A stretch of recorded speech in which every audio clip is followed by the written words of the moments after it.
My wife. She handed me divorce papers at breakfast. Sign them. You're holding me back from my real life. I scanned the first page. All right. I scheduled a meeting with her biggest client for that afternoon. I placed the key to our safe deposit box in an envelope for my brother when she saw what was there. I'm 38, married for 12 years, and I just learned that some people will burn down everything you built together and expect you to hand them the matches with a smile. My wife is a freelance marketing consultant. Correction, was my wife, technically still is for another few weeks. She built her business from the ground up about 7 years ago, right after she quit her corporate job. I supported that decision completely, emotionally, financially, logistically. The first 3 years, her income was inconsistent at best. I covered most of our expenses, told her not to worry, to focus on building her client base. She did. By year 4, she was doing well. By year 6, she was doing really well. Here's the thing, nobody tells you about supporting someone's dream.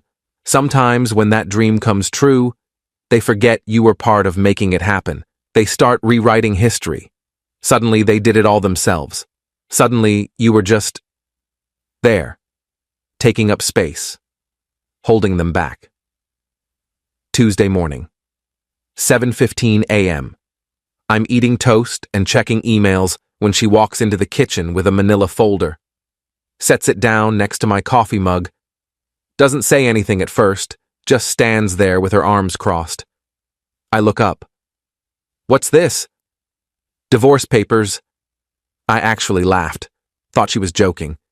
We'd had a fight 3 days ago about her working late again, missing another dinner, but nothing that seemed divorce-worthy. We'd been through worse. Seriously, what is it? Seriously, divorce papers. I already signed them. You just need to sign where the tabs are. I opened the folder, scanned the first page. It was real. Official letterhead, lawyer's signature, the whole thing. My name, her name, petition for dissolution of marriage. What the hell? I've been thinking about this for a while. We're not compatible anymore. We want different things. I need to move on with my life, and you're holding me back. Holding you back from what? From my real life. From being who I'm supposed to be. This whole thing, this marriage, it was fine when I was getting started. But now I need someone who matches my energy, my ambition.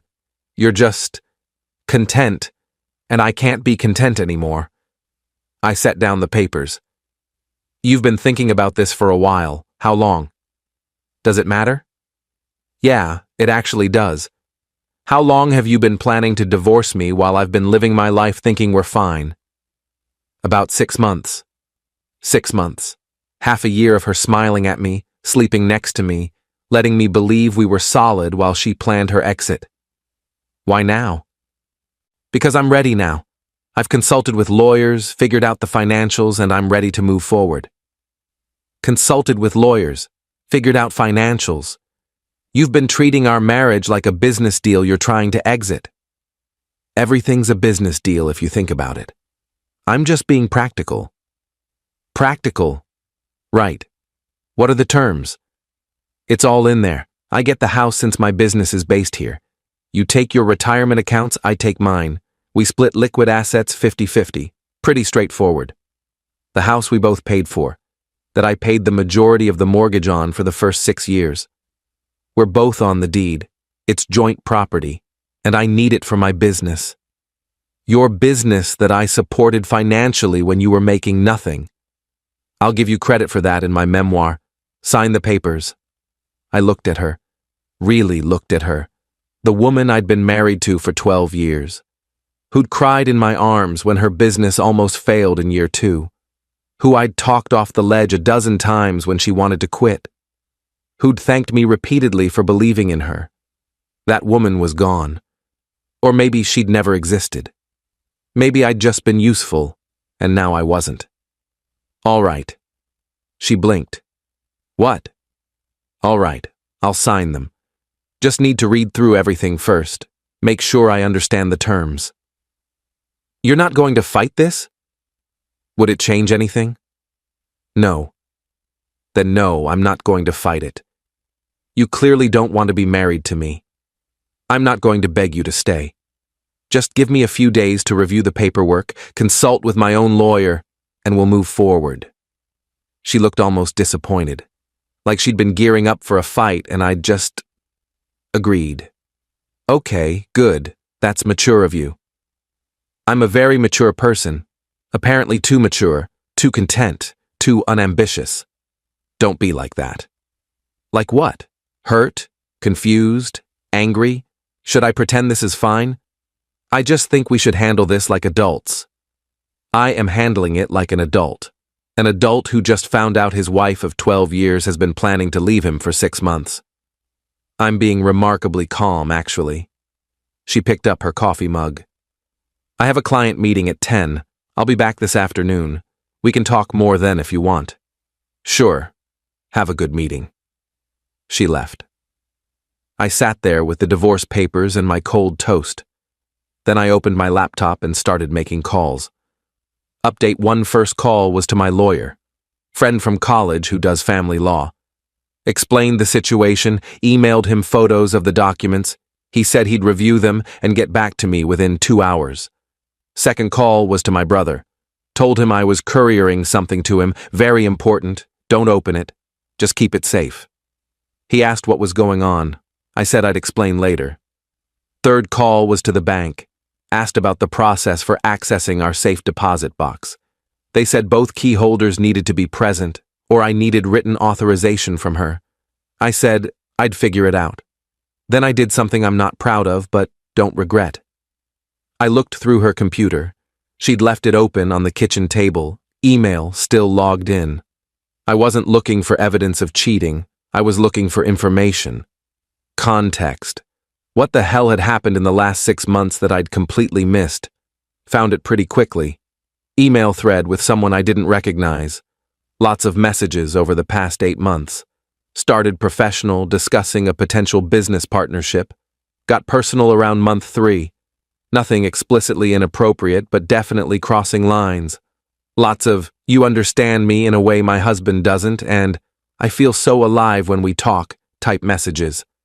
Month 5. Discussions about how she couldn't move forward with this person professionally while still married. How her husband was an anchor and comfortable but limiting. How she needed to be brave and make space for her next chapter. I screenshot everything, sent it to myself, cleared the browser history so she wouldn't know I'd looked. My lawyer called back. These terms are terrible for you.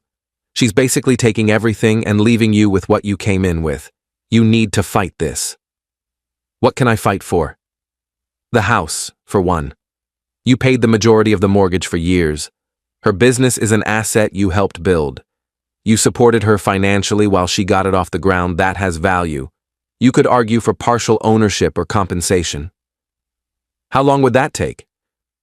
6 months minimum, probably closer to a year if she fights it. I don't want to spend a year fighting her.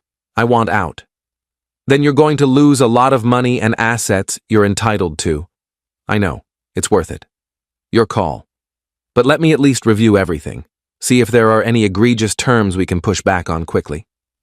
Fine, but I want this done fast. I'm not dragging this out. After we hung up, I started thinking about her business.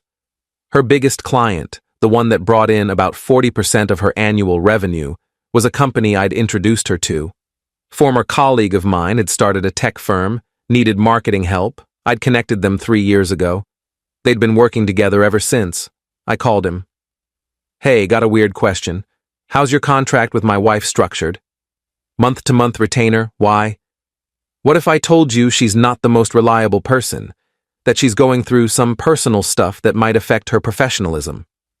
I'd be concerned.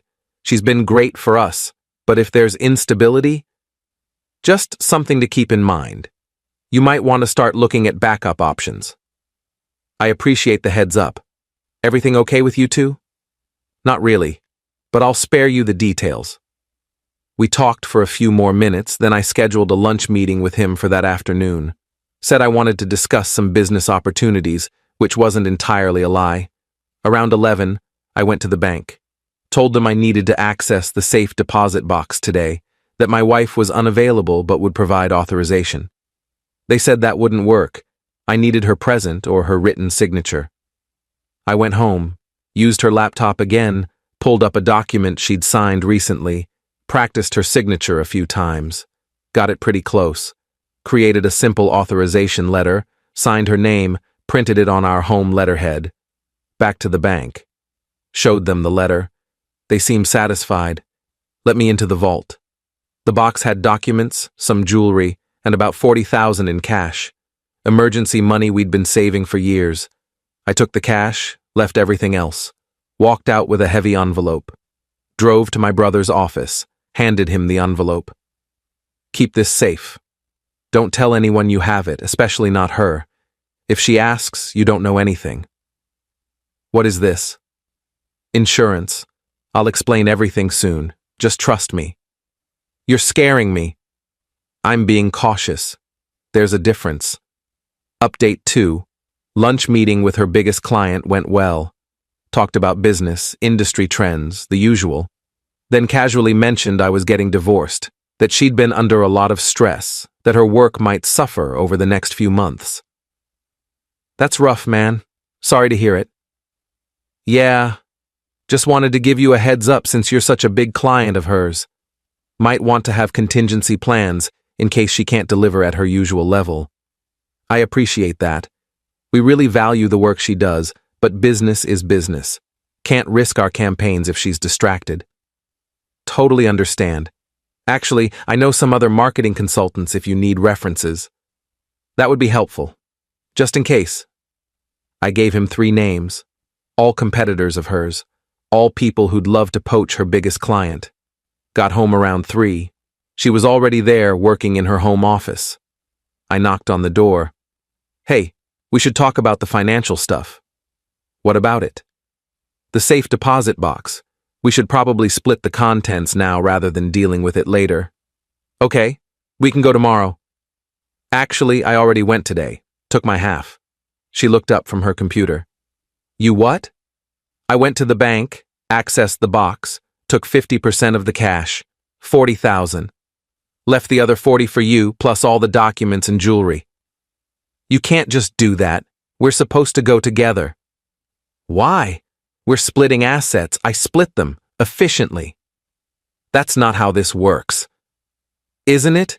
You hand me divorce papers at breakfast like it's a grocery list, but I'm supposed to wait for permission to access joint assets? Seems inconsistent. Did you forge my signature? I provided authorization. The bank accepted it. That's illegal. Is it? We're both legal key holders. The cash is joint property. I took exactly 50%. You still have your half. What's illegal about that? She stood up. You can't just make decisions like this without consulting me. Funny. That's how I felt when you handed me divorce papers you'd been planning for 6 months. That's different. How? Because I'm trying to do this right. Legally, properly, with lawyers and documentation. And I'm just expediting things. You want a fast, clean divorce? I'm giving you one, but I'm protecting my interests in the process. Where's the money now? Somewhere safe. You'll get your half in the settlement, along with everything else you're asking for. You're acting crazy. I'm acting rational. For the first time in this entire situation, I'm actually thinking clearly. She grabbed her phone. I'm calling my lawyer. Good idea. I'll call mine too. Let's get this moving. I walked out, left her fuming in her office. Update 3. Her lawyer called my lawyer. There was a lot of back and forth about the safe deposit box situation. Turns out, because we were both legal key holders and the cash was joint property and I'd only taken 50%, there wasn't much she could do legally. It was aggressive, but not illegal. My lawyer negotiated some terms. I'd keep the $40,000, she'd keep hers when she retrieved it. I'd sign the divorce papers within a week, we'd do a quick settlement. I'd move out within 30 days. You're still getting screwed on the house, my lawyer said. I don't care about the house. I care about being done. Your choice. That evening, she came home late. I was packing boxes in the bedroom when she walked in. I went to the bank today. You actually did take exactly half. I'm not a thief, just practical, like you said. My lawyer says what you did was technically legal but ethically questionable. Welcome to divorce, where everything's technically legal but ethically questionable. Why are you being like this? Like what? Cold. Calculating. This isn't you. Maybe you don't know me as well as you thought.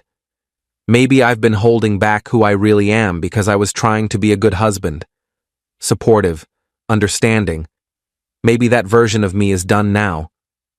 I just wanted to move on with my life. I didn't want to hurt you. You don't get to divorce someone without hurting them. That's not how it works. You made your choice. Now, I'm making mine. I'm choosing to protect myself and move forward quickly, just like you wanted. I heard you had lunch with my client today. I did. Old friend. Wanted to catch up. What did you talk about? Business, life, the usual. Did you say anything about me? Why would I? Because you're angry and you're trying to sabotage me. I'm not trying to sabotage you. I'm just no longer actively supporting you. There's a difference. He called me after your lunch, asked if everything was okay with me, if my work quality might be affected by personal issues. Sounds like he's being a responsible business owner, making sure his vendors are reliable. You told him I might not be reliable. I told him we're getting divorced and you might be distracted, which is true. You've been planning a divorce for 6 months. I'd imagine that took up some mental bandwidth that could have gone to client work. You're trying to destroy my business. I'm being honest with people. If your business can't handle honesty, that's a business problem, not a me problem. She left the room. I kept packing. Update 4. 3 days later, she came home early from a client meeting, found me in the kitchen making coffee. He dropped me. Who? My biggest client, the one you had lunch with. He dropped me, said he's going in a different direction, effective immediately. That's unfortunate. You did this. You sabotaged me. I had a conversation with an old friend. What he chose to do with his business is his decision. You gave him names of my competitors. He asked for references for marketing consultants. I gave him some names. Was I supposed to refuse to help a friend just because you and I are getting divorced? You cost me 40% of my annual revenue. You cost me 12 years of my life building something you were planning to throw away anyway. Guess we're even. I'm going to sue you for tortious interference. Go ahead. Prove that I maliciously interfered with your business relationship rather than just having a conversation with a friend during which I truthfully stated we were getting divorced. Good luck with that. You're vindictive. I'm protective. You wanted to move on with your real life? I'm helping expedite that process. Your real life apparently doesn't include me or the financial stability I provided. So now you get to build it entirely on your own. That's what you wanted, right? To not be held back? I didn't want to be sabotaged. You're not being sabotaged. You're experiencing the natural consequences of dissolving a partnership. Turns out when you end a marriage where your spouse supported your business, some of those business connections might be affected. That's just reality. You're enjoying this. I'm accepting it. There's a difference. She grabbed her laptop and her car keys. I'm staying at a hotel tonight. I can't be around you. Probably for the best. Less awkward during the separation period. She left. I finished my coffee in the quiet house. Final update. The divorce was finalized 6 weeks later. Quick and clean, just like she wanted. She got the house, I got my retirement accounts and the $40,000 from the safe deposit box. We split the other liquid assets 50-50. I moved into a condo downtown. Smaller than the house, but it's mine. No shared history, no ghosts of a failed marriage. She had to hustle after losing her biggest client. Took her about 3 months to replace that revenue stream. Her business survived, but she's working harder now. Longer hours, more client dinners, less time for whatever real life she thought she was missing out on. I ran into her about 2 months after the divorce at a coffee shop. She was with someone, the person from the emails I'd seen. They looked cozy. She saw me, tensed up, but I just nodded and went about my business. She texted me later that day. "We should talk." I didn't respond. She texted again. "I know you saw us today. I just want to explain." I responded this time. "Nothing to explain. You wanted your real life, you got it. Hope it's everything you thought it would be." "It's not what you think." "I don't think about it at all anymore. That's the point." She didn't text back after that. My brother asked me a few weeks ago what the 40,000 was for, the money I'd given him to hold. Insurance, in case she tried to freeze accounts or pull something during the divorce. Wanted to make sure I had access to emergency funds she couldn't touch. That's pretty calculated. She was calculating for 6 months. I was calculating for 6 weeks. Still came out behind. Do you regret how you handled it? No. She wanted a quick, clean divorce. I gave her one. I just made sure I didn't get completely screwed in the process. That's not vindictive. That's pragmatic. Fair enough. I've been dating again. Nothing serious yet. Taking my time. Making sure whoever's next actually wants to be with me, not just using me as a stepping stone to their next life phase. Got a message last month from her former client, my friend. "Hey, wanted you to know we're really happy with our new marketing team.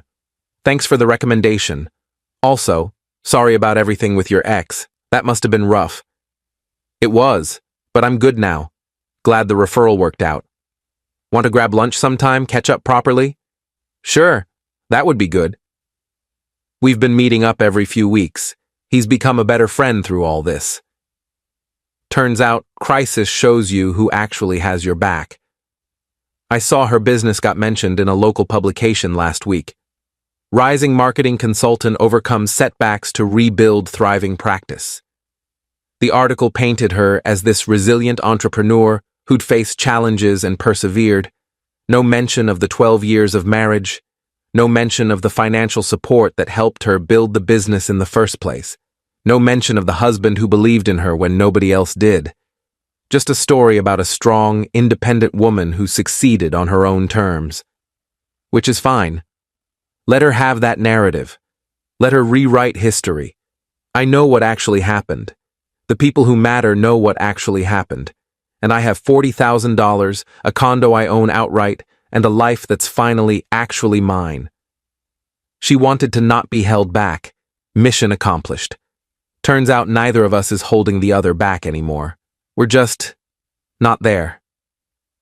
Which was the goal all along, even if she didn't quite get there the way she planned.